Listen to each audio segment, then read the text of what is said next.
the last 6 or 7 years, I've probably done over 600 videos on Chinese and Japanese and Asian art. And I rarely talk about other forms of antiques, even though I've collected them all my life, and my wife's family had antiques and so forth. And one of the things I always wondered about is why people bother going to contemporary furniture stores or modern furniture stores to buy what they have when the antique market provides such an opportunity for people to save tens of thousands of dollars in losses of money by buying modern furniture. Even if you don't like antiques, you should probably watch this video because you're going to learn how to save thousands and thousands and thousands of dollars over the course of your lifetime and live in a much nicer environment with much more beautiful things. Because living with beautiful things, I think, makes your life better. All right, I really do. If you want to look like you live in a hotel room, go to places like IKEA and whatnot, and that's fine. Or if you want to live in a dorm lifestyle all your life, that's fine too. I don't mean to sound too harsh on it, but let's face it, IKEA sells junk. It's trendy. It's popular with young people because they can go there in an afternoon. They can pick up a junky piece of furniture like this, and they have the joy of assembling it, which is just ridiculous. And these pieces are so overpriced for what they are and what they're worth once you've had them, even for a week. I cannot understand for the life of me why anybody would buy them. If you need to pick up some kitchenwares, some cheap dishes, some cheap utensils, they sell it. They sell it. The cheapest kitchen stuff you've ever seen. But it's basically junk. It's basically junk. And IKEA sells more junk. I went to an IKEA store with somebody, and I couldn't believe how awful the stuff was. The place was mobbed with people. It's really strange. And we're going to talk about not only IKEA, but we're going to talk about sort of mid-range, upper-end stores, and we're going to talk a little bit about a famous company called Roche Bobois, because people always tell me, oh, well, Roche Bobois is like it holds its value like an antique. It doesn't. It's a terrible buy if you buy it at the store level. And we're going to talk about where and how to buy these things and save yourself a ton of money, tens of thousands of dollars over the course of your life. All right, the first piece of furniture we're going to look at, just so you understand what's going on here. This is a chest of drawers. It's a very popular one at IKEA. It's called the Adonis. You buy it, you take it home. Here it is in a little room in black and white because they don't want to show it in color because the color of the wood is so awful. So there it is. It's just this dingy brown, blackish, unattractive stain. And the reason they use unattractive stains on this furniture, you should know, is because the wood quality, the veneer quality is such low quality. It's not even decent quality veneer on top of composition board and whatnot. And this is what they look like. And the reason they use this opaque, rather unattractive stain is because they don't want you to know how cheap the wood is. And this is ridiculously cheap. And underneath it, if you flip it over, anybody that knows anything about furniture knows that the first thing you do is you look at the areas where you wouldn't normally see. And one of them is the bottom. And this is the bottom of this chest. And what do you see? You see a piece of sort of a laminated cardboard or some other composition attached with aluminum strips and so forth. And then these cheap looking L clamps on the bottom or L clips screwed in. And this is all work you have to do. You get this thing home. You got to put this together. And then it's got this sort of more or less a cardboard back held on with plastic clips. That's it. That's it. $400 plus sales tax. It's rubbish. It's total rubbish. I hate to say it, but it is. All right. And then if you come over here, this is another company. This is a company in our area. It's a Jordan's furniture store, and it's owned by Berkshire Hathaway. Warren Buffett's company owns this. It's a very large, they have several stores, huge operation. But this is what they sell. And one of the things that struck me is when you go to the sites, you'll notice none of these stores sell single chests of drawers anymore. They're always these double wide affairs because they look like they give you a lot for your money and so forth. But look at the prices. $2,000, $2,500, and so forth. $1,500 for the ugly looking gray thing, another ugly looking gray thing. And again, it's because the wood quality and the finishes, the natural finishes on these pieces are usually so poor in general. They're trying to accommodate or to cover up that poor quality work, and they're trying to make it look somewhat attractive. And all of these things go in these bland, neutral, gray, beige houses that everybody seems to want to live in these days. I can't stand them. All right, here's this chest here, $1,500. It's two chests basically conjoined. There it is. All right, and it's $1,500. Okay, that looks like some sort of cheap oak veneer on the front, not particularly good quality. cheap darkened brasses, but it's got a look to it, and that's what they sell. It's $1,499. I want you to remember that these prices, very very expensive. Now hop over to an auction site. What are good antiques selling for these days? Well, you can go to this. This is on this page right here. And I didn't go scouring out to find the cheapest ones. You'll find these prices. Here's one that sold at Ola's and Ogletree for $750. There's another one that sold for $750. So what do you get for $750? All right, half the price of the bureaus we were just looking at, and about twice the price of the IKEA example. All right, the IKEA example, if you went to sell it the day after you bought it and assembled it, you'd be lucky to get $25 or $30 for it. And that's the absolute truth. Nobody wants them. Craigslist is full of this stuff. But here you have a beautiful neoclassical inlaid bureau, spectacular mahogany grain on it, wonderful inlays, beautiful hand-carved, hand-cut skirt, all hand-done, dovetail drawers, you name it. It's got everything going on, nice-looking brasses.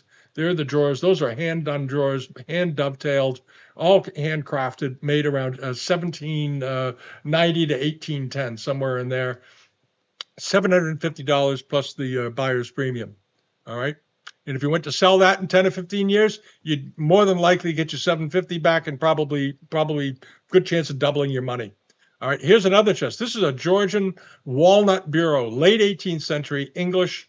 It needs an oil. It needs some oil. The wood to me looks a little dry, but a beautiful functional bureau.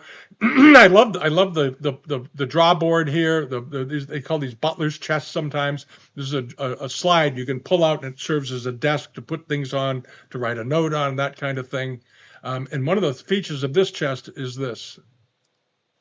Hold on, got to come back to it. There, the top of it, that spectacular walnut burl veneer that's on the top of this. That is not something you see on any modern furniture today, really, unless the cabinet maker is doing something hand done and got lucky enough to find an old walnut tree that he could pull this kind of veneer out of. But it's not likely. It's a beautiful type of matchbook veneer, wonderfully done, beautiful color, and you'd look down at that every day instead of the top of that ghastly thing from Jordan's, or worse yet, the piece from IKEA, and it's $170 plus the commission. So $200. That's what you get. All right. Here's another one. This is a very nice Connecticut Chippendale chest. Again, half the price of the ones at Jordan's, made around 1770 or so. Beautiful quality, batwing brasses. The brasses are probably replaced in the late 19th century. They often were, but it doesn't matter. They're nice handmade brasses, beautifully done all the way down. It needs, you can see the dust on here, so it's definitely going to need a little oiling. But, treated well, given a few coats of oil, this thing would be absolutely beautiful. It would glow. And it's got a history to it. And again, handmade, handcrafted, hand carved. There's the drawers. You're going to have cracks in the cases. That's normal. Don't be alarmed by that. They always get cracked end boards on cases. Not always, but often. And this chest went for just $700. Again, it's always going to be worth $700. Instead of buying something for $1,500 that tomorrow's going to be worth $100, if you're lucky, this is worth $700, $800. It'll be worth $700 or $800 in 10 years from now. Something you can leave your kids if you want. And then when you get over to things that Jordan's, other things they sell, this is the least expensive chest, sort of, that I found semi-attractive, only because it's based on an old English chest. They call it the Cambridge 9-drawer chest. It's $1,000. All right. You go to a good auction, you get this. This is a better English chest with very, very fine mahogany drawer fronts, nice cabinet end panels here that open up, and you end up with these beautifully fitted drawers that keep shirts on and folded sweaters and whatnot. And then you have all these other drawers in which you can put shirts and socks and underwear and scarves and jewelry in the top, and small things that you don't want to lose up there. Very nice piece of furniture. And what did this sell for? $325 plus the commission. So which is a better buy? Is this a better buy than this? Yeah. This thing tomorrow, if you bought it today, like I said, it'd be probably worth $50, $75. No exaggeration there. This is worth what you paid for it. You don't lose anything, and it's 1/3, basically 40% of the price. All right. And then when you get into the world of chairs, dining chairs, if you're going to have a dining table or a table that you eat at when you have guests, this is the chair market. All right. You see lots and lots and lots of sets of chairs for sale. And how does that work out? Well, if you take a look at again Jordan's furniture, because IKEA frankly doesn't have a chair I'd want to sit in. It's also ugly, but Jordan's is a little bit better. How are the prices on chairs? Well, look across the top here. This thing they call it the classic side chair. Looks like something you'd get in your dentist's waiting room. Is $1,000 per chair. This is call for pricing on that one. $799 a chair. $699, $750. 615. This junky looking little white painted chair. This is rubbish. $600 for this. All right. I wouldn't pick that up if we're on the side of the road. Literally. It's just an absolute piece of rubbish. And it's made, again, probably out of some very cheap wood. There's probably some plastic in the frame on this, who knows. But again, absolute crud. That's what you get. Now, what do you get for chairs? Well, here's something nice. Remember what I said. Those were per chair. Per chair. All right. All right. $600, $700 per chair. All right. That's what you're looking at. So if you come over here and you go through this list here, you pluck out a few. Okay, here's a set of 8 Hepplewhite style chairs, probably made around 1900 to 1910 in England. All beautifully hand carved, wonderful quality, very comfortable, well proportioned, nice wood grain, prints of whale feathers in the back, and all that. I'm not crazy about the background in the shot, but the chair is lovely. All right, almost looks like a fruitwood color. $2,300 for all 8. So how much were the other chairs? They were $500 or $600 a chair. Times 8 would be $4,000 plus sales tax. Here you have a beautiful set of chairs that will hold their value for around $2,700. You cannot beat that. All right. And then you come over to these. Here you have a set of 8 George III chairs, which means they were made around 1800, 1820 probably. Again, English, $1,600. Spectacular quality, beautiful color. They look like the lyre backs on them all look like they're in good shape. These are ready to go. These are nicely upholstered. And incidentally, these seats are pop-out seats. These panels will pop right out if you want to change the upholstery on them. You just peel it off, wrap new upholstery around it, staple it onto the bottom because it has a wooden frame. Very easy to do. You could reupholster this whole set probably in a day if you wanted to, but you don't have to. They're ready to go. All right. And somebody picked these up for around $220 a chair. And that $220 a chair that's it. And there will not be a big depreciation on them. All right. There you have a set of 10 mahogany dining chairs, sort of Hepplewhite design, nicely done, made in the late 18th century. Very fine quality. They still manufacture these. If you go to the Jordan site, you'll find sort of awkward-looking copies of these or pseudo examples of these. You see them at other stores like Cabot House that sells around here. It's a higher-end furniture store. They sell these. And they sell the copies of these chairs for about $900 a piece. Here's a set of 10 of them. What do they sell for? All 10. $2,279. So around $300 a piece, and there's no loss.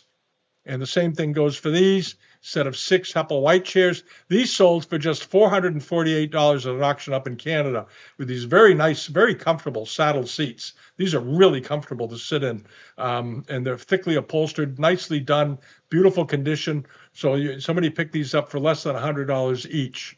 All right, and that's how it goes. And I want to show you just an example about this is, again, at that Jordan site. This is they call this a Jasper County armchair. I don't know where Jasper County is, but it's based on an English spiderback. And there's these sort of clunky elephantine legs that are very poorly proportioned.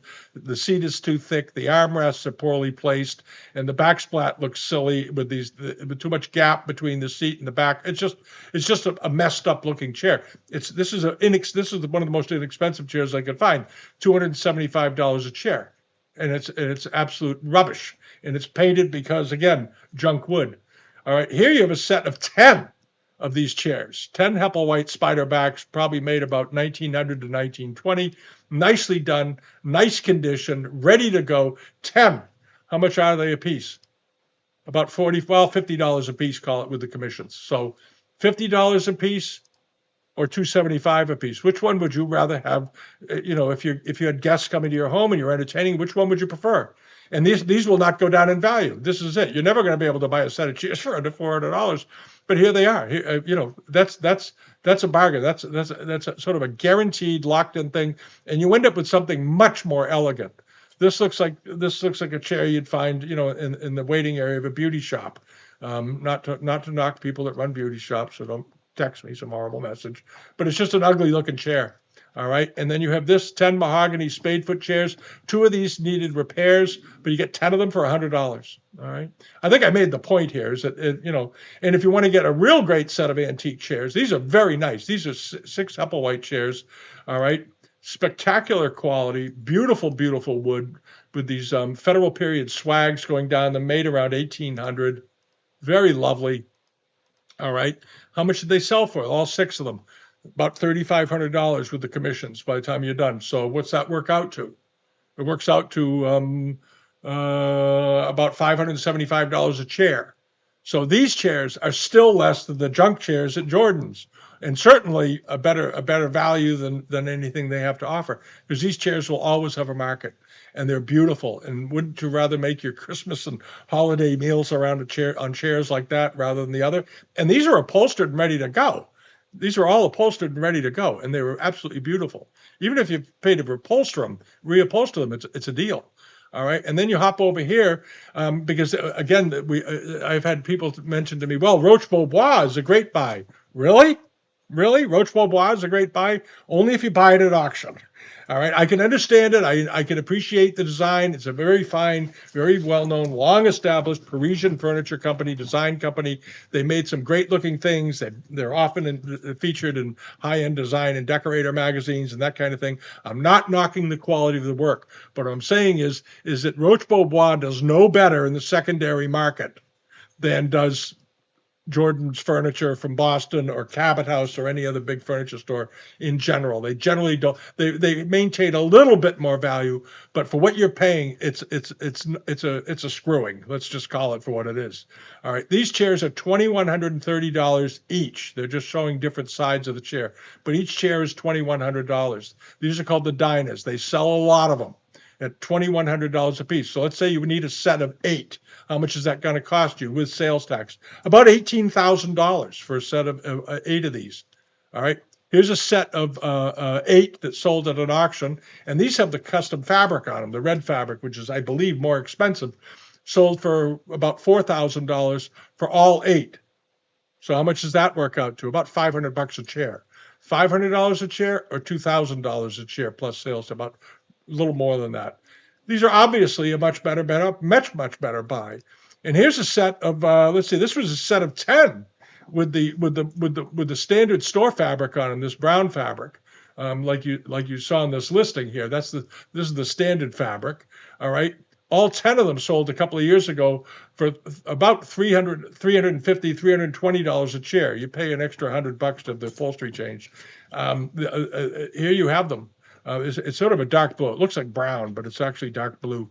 $3,200 plus the commission, so $3,500, $3,600, something like that. $3,800 maybe. So that works out to about $380, $390 a chair versus $2,130 a chair. In other words, you're going to save yourself a loss of $15,000 on those. And Roche Bobois is the same with their dining chairs too, I must say, dining tables rather. These dining tables, you can find this table here, this glass table. It's sort of chic looking, $12,815. You can't make this stuff up. The track table, the simple round table, $9,360. What do they sell in the secondary market for? If people decide, in 10 years they're retiring and moving somewhere and they don't want to keep them, they're worth about 10 cents on the dollar to that. You'll find them all over Invaluable and Live Auctioneers for sale. And generally speaking, they sell for about 10 to 12% of what they sold for originally, which is not a good deal. So it doesn't really matter where you enter the furniture market. When you enter the furniture market for contemporary furniture, the markups are enormous, and the depreciation is huge. It's worse than automobiles, and automobiles are pretty bad. It probably has the depreciation rate of clothing, that kind of thing. It goes down radically in value. So my point in this, and I'm going to talk more about antique furniture in other videos, but so if you're watching and this interests you, subscribe, and we're going to talk about some of this more in the future, because I think that in order to live a good life, you should live with nice things.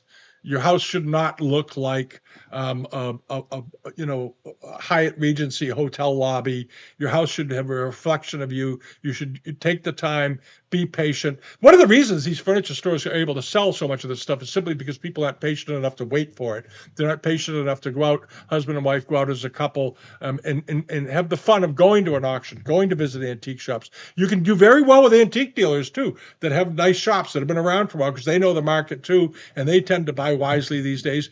And many of the things I just showed you, you could probably buy from an antique dealer for about the same price these days because they also buy directly from people who are closing out houses and settling estates and one thing and another. You never know where things are going to come from. But the point is that you can have much better stuff in your home, in your life, than you can by dealing with older pieces, custom-made pieces. You get more value and you have much better things. You live more elegantly. You live more elegantly. You live a nicer quality of life. A lot of people spend a lot of their time in their houses these days, and if you do that, why not set it up and make it beautiful, and not be sitting on a massive depreciating pile of rubbish furniture that you're going to replace in 10 or 15 years, and when maybe you've made a little more money or your lifestyle changes. These kinds of things you can buy. You can sell them later and get most of your money back to go on and do something else with it, and you're not starting all over again. It's an absolute no-brainer. All right. And those are my thoughts on it. I know this is a bit off track for me typically, but it's just something I believe firmly in. I've told my children all of this. My kids have an interest in this stuff when they're furnishing of their own houses. They like to get some nice pictures. They like to get some nice decorations, nice tables and so forth. And I'm very delighted that they have that appreciation and that sort of smartness with managing their own money. All right. And this is the same thing that everybody should teach their kids is that there are ways to buy beautiful, wonderful things and not buy them in the primary market or the first round when they go into a furniture store, but get them somewhere else. And like auctions and from dealers in the antique business and get something of great value. It's all about value. That's all it is. All right. Thanks for watching. Bye-bye.